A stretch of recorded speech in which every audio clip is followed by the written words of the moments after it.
Wakil Ketua Komisi 1 DPR RI kembali memfasilitasi dua bocah penderita bocor jantung untuk mendapatkan perawatan di Jakarta.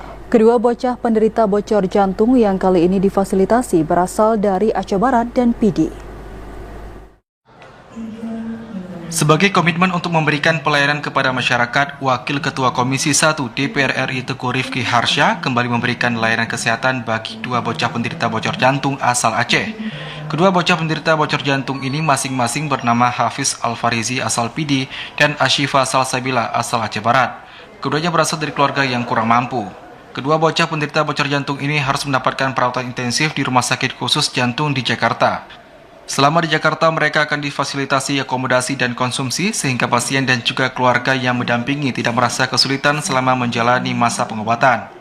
Staf ahli Teguh Rifki Harsha Aidil Mas Hendra mengatakan bahwa dua bocah penderita bocor jantung yang diberangkatkan ini merupakan pasien perdana yang diberangkatkan pasca Lebaran Idul Fitri.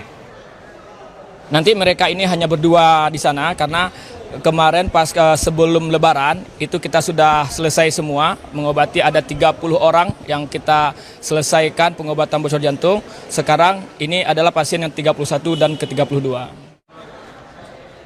Hingga saat ini masih ada seratusan pasien bocor jantung yang masih menunggu giliran untuk difasilitasi. Adanya pemberian fasilitas yang diberikan kepada pasien penderita bocor jantung ini pun diharapkan dapat diikuti oleh pemerintah Aceh maupun pihak lainnya untuk berperan bersama dalam menekan angka penderita bocor jantung di Aceh. Tim Liputan TVRI Aceh melaporkan.